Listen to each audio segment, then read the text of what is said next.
Mas como é que nasceu o doutorado informal?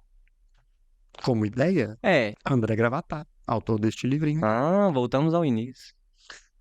E dentre muitos outros livrinhos incríveis, né? Cheguei em São Paulo em 2013, 10 anos. E eu tava de mudança pra lá, nova vida, né? Tava saindo daquele contexto de trabalhar em governo.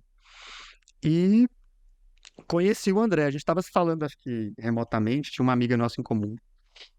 E aí ele tava para lançar o Volta ao Mundo em Três Escolas, que é um outro livro que ele lançou junto com um coletivo incrível. Eles estudaram várias escolas muito disruptivas no mundo inteiro, assim. Sim. E eles, de fato, viajaram para conhecer. E eles estavam para lançar esse livro. Eu fui no lançamento do livro. Aí acho que eu conheci ele pessoalmente nesse dia. E ele estava contando disso, assim. Ele estava criando um processo que ele chamou de doutorado informal. Ele deu o nome ali. Ele que deu o nome. E ele falava, porra, tô vivendo isso, tô criando, não pedi licença para ninguém. Tem pessoas aqui que são mentoras que me acompanham nesse processo. Ele tinha um blog que ele postava. Aham. E aí, quando ele foi contando tudo isso, eu me encantei com a ideia, porque eu já estava querendo fazer uma investigação sobre aprendizagem de adultos e autodireção. Eu não conhecia o termo autodireção na época, mas era autonomia no aprendizado, aprendizagem livre, etc. E aí, quando ele me trouxe essa possibilidade que ele estava fazendo, eu falei, cara, eu quero fazer isso porque eu quero ser, tipo, cobaia, sabe? Eu quero viver na Queria pele. testar isso. Eu quero viver isso na pele. Na época, eu trocava bastante com a Juanita Brown, que é a criadora do Word Café. Como A que você gente... chegou nela? Como você acha?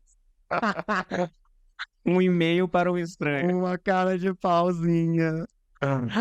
E-mail para estranho. Foi ela. Nesse caso, deu muito certo e ela me respondeu super fofa. Eu morri de medo de falar inglês na época. Nossa, foi um momento. E ela propôs da gente se falar por Skype. Skype, velho. Skype. E nossa, foi pra mim, muitas coisas aconteceram aí, né? Foi um processo curativo pra mim com o inglês. Então ela foi super, sabe? O importante é a gente se comunicar, Que bom. né? Quando rola muito essa compreensão, assim, né, na linguagem.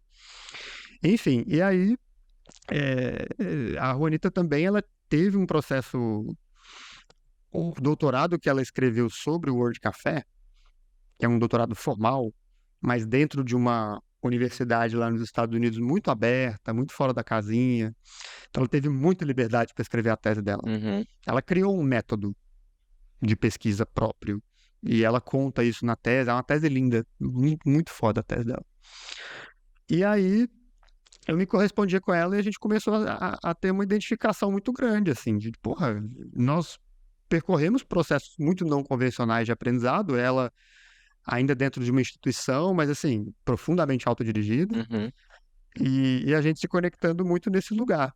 E ela adorou a ideia do doutorado informal, ela apoiou até na época da campanha, ela botou a cara dela lá, gravou vídeo para ajudar a Que massa. campanha. Foi uma pessoa importante. Uma pessoa muito importante.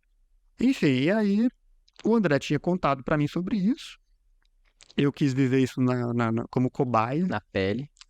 Eu lembro que na época eu gostava e gosto muito da ideia de jornalismo gonzo. Já te falei isso? O que é o jornalismo O gonzo? jornalismo gonzo é um estilo, vamos colocar assim, de um conceito de jornalismo, onde o jornalista ele se mistura com a história que ele está contando. Então é um jornalismo investigativo visceral. Gostei. Tipo, a pessoa jornalista, ela não tá só contando uma história neutra. Me identificando. Tô gostando. Total. Ele vai na história, se é para experimentar alguma coisa, se colocar naquele lugar, imergir naquela paisagem, ele faz tudo o que é necessário. E aí eu fui criando também o meu método. E muito inspirado na Juanita, né? Ela faz isso na tese dela. E aí eu trouxe jornalismo gonzo. Eu me via como Que massa. um jornalista gonzo. Aham. Eu trouxe investigação apreciativa, porque eu queria que o meu olhar fosse um olhar para aquilo que estava dando certo, para aquilo que tinha de potência, e não só para aquilo que estava dando errado. Então, eu fui fazendo essa coxa de retalhos de método Uhum. de pesquisa. Massa. E aí foi se desdobrando no que eu de fato fiz, os casos, né? O livro tem 3 partes, né? A parte de casos inspiradores, e aí teve Caminho do Sertão, teve One College, eu estudei a ESEC. Ah, nossa, que velho, meus grandes amigos da vida Puta vieram que de lá. pariu, a ESEC é foda, Não, velho. se A eu ESEC tivesse é na um faculdade, celeiro, eu ia estar total na ESEC, a velho. ESEC é um celeiro global de autodireção, assim, Total. dentro da universidade, é uma célula de autodireção universitária. E as pessoas estão vivendo esses processos de descoberta, de aprendizagem, né? Que aí veio o nome, autodirigido, intencional. As pessoas estão vivendo isso em outros contextos, só que talvez não foi dado um nome ali, né? Sim, Só que a ESEC é um exemplo, né? a ESEC é uma puta comunidade de aprendizagem. E isso eu acho que é importante, né? Não é que quando a gente dá um nome, a gente tá criando a coisa, né? Não é uma nova educação, é outras educações, né? Essas coisas já existem aí. Sim, sim. A gente está analisando, né? Sim, e Tá comunicando. comunicando.